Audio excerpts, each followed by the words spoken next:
No joke, no messing around. This video right here, the one you're watching, yes, I can see you through the screen. This video is going to save your car. Do not skip this one. Get out your notebook, take notes. Today we're talking about these subtle, small things that people do that kill their cars, okay? If you don't do any of these things, you're like, oh, this is obvious. Great, good for you. Thank you. Keep watching for entertainment though. The other thing, the hairline reveal, you guys seem to forgot, is still at 100K. And every time I explicitly tell people to do something, they do it. Last video, or a few videos ago, I told people to like it. Everyone liked the video. So now I'm going to do this. Subscribe to the channel, okay? Subscribe. You like this channel, you will subscribe. Subscribe right now. Subscribe, okay? I'm just going to test if that actually does anything. Just telling people to do something. So just want to see how much power I have. Join the Discord. It's open to everyone now. Follow the Instagram. Let's get into the video. First up, we have not letting your car warm up. Here's the deal, okay? Please let your car warm up. When you do not let your car warm up and you instantly go off a cold start and just start driving like normal, the oil is still cold and it needs to be warm so it can properly lubricate your engine so that everything's working properly, okay? So it's pretty simple. When you don't let that happen, your engine will still run, it will feel normal, but it's terrible for your engine as a whole. So all you need to do is let your car warm up for 30 seconds to a minute max. A lot of you saying that's way too short. Like I know a lot of guys, especially car enthusiasts, who let their car warm up for like 8 to 10 minutes. That is just so excessive and unnecessary. You're just wasting gas. If you live in like an extremely cold place, like I'm talking about the Arctic, like Michigan, I don't know, wherever it's cold, and the temps are like minus 30 and you leave your car outside, sure, give it 2 to 3 minutes. But otherwise, just wait for your revs to drop a little. Give yourself 30 seconds to a minute and you'll be fine. If you genuinely don't do this, okay? If you just floor your car, send it right off the bat, we're starting with rip your car. You need to let your car just warm up for a little bit. Next up, we have going too fast over speed bumps. Now, speed bumps are a very effective way when you want people to slow down in parking lots because they are not good for your car if you go fast over them. Now, this is not exactly rocket science, but a lot of you guys seem to just send speed bumps. You have to understand your car is not meant to take sudden jolts like that. Your suspension, your drivetrain, which is why you have to make sure that you are going a proper speed over speed bumps. Now, I don't want you guys to take that too extreme. I see a lot of people come to complete stops at speed bumps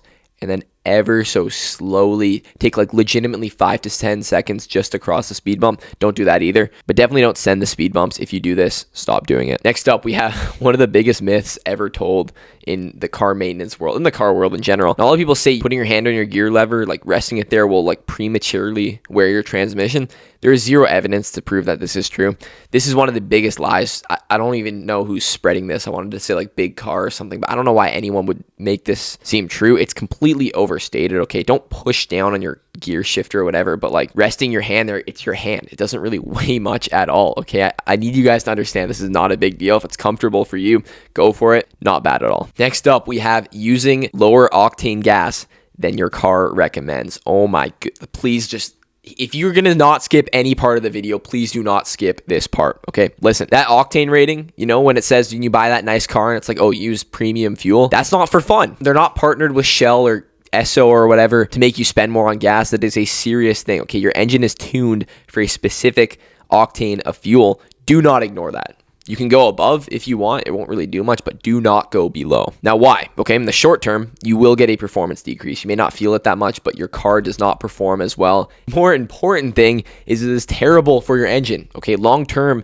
this can cause engine knock. You do not want engine knock, okay? Especially from something as dumb as using lower octane gas. Oh, I can't afford, the $20 premium for gas. Gas is so expensive. Does not matter, okay? If you bought a car that needs premium gas, you should not be trying to cheap out by not using premium gas. Like, that's insane. I know you finance that BMW that you can't afford, but try and save money elsewhere, okay? Buy less Starbucks, foreclose your house. Just do not buy less than premium gas if your car needs it. But actually, you know what, man? Engine knock's not that bad, okay? So maybe you can, right? Actually, there's a really easy fix for engine knock. Step 1, rebuild your engine. Rip your car. Please use the proper octane gas. Slamming on the brakes. This can wear out your brakes as a whole pretty easily, right? Okay, and brakes are expensive to replace or annoying to do yourself. Try an engine brake when you can. Like if you have an auto with some control over the gears, or a manual, even better if you got a manual. Shout out my manual drivers. Just downshift. Obviously, you don't have to overdo it and money shift your car, but like if you can downshift smoothly and save some wear on your brakes, I 100% think it's worth it. But if you can't do that, right, because I know a lot of you guys are driving these CVT electric cars, just don't slam on the brakes. Don't absolutely punch it. Like, be gradual with it, okay? Especially if you see a stoplight ahead, why go all the way up to the stoplight and then slam last second? Why not just gradually slow down as you approach it? Just because of how preventable and easy this is to not do, very, very bad habit. Next up, we have ignoring your check engine light. Tell me if this is you, okay? You see, oh, your check engine light's on. You diagnose or you get it diagnosed. It's just some minor thing. Let's say an O2 sensor. That's the most common. You think, oh, that's not a big deal. It's just a sensor. I'll ignore it. Now, what is the problem here with just ignoring it? It's not that your O2 sensor is suddenly going to blow up and nuke your whole car. Like, it's just a sensor. You're right there.